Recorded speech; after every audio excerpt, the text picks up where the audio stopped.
let's get right into the movie and just kind of talk about how it actually like feels to watch. I think my initial takeaway upon rewatching this like 20 years later is this movie doesn't let up. Like it doesn't start fast. It's not a Rambo flick. It's not a Schwarzenegger movie, but it ramps up and then just keeps you tense and uncomfortable and uneasy for all of its 2.5 hours, while also combining. And it's like a special nod because we do movies here more than we do like analysis of historical events. We're aware of history, but we're movie guys, right? Yeah. It's impressive that they managed to take what in real life, like you said, it was supposed to be a 30-minute operation. Like it's supposed to be in, out, snatch, grab, get the high value target guys back to base, interrogate, and be done. They ended up being out there for like 36 hours or 40. They were out there for like 2 days, I think, in real time.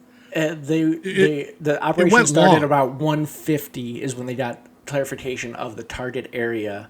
They had boots on ground at 3:42 is when the first boots hit the ground, and they ran out. I think it was close to like when they finally made it back to the stadium was like 11 o'clock in the morning the next day.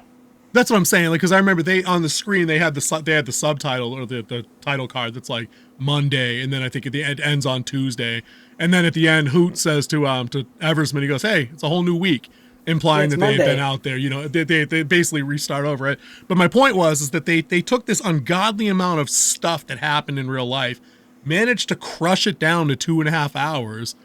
It didn't feel rushed. It was paced very nicely all the way through, but it also did conform to the beat sheet as we know it, to that kind of that 3-act structure that had all the major beats. It very clearly has a Dark Night of the Soul scene where they lose, his first name was Jamie, the kid that had the femoral artery split, and Eversman has to go in and assist Jamie E. Smith. James, that's him.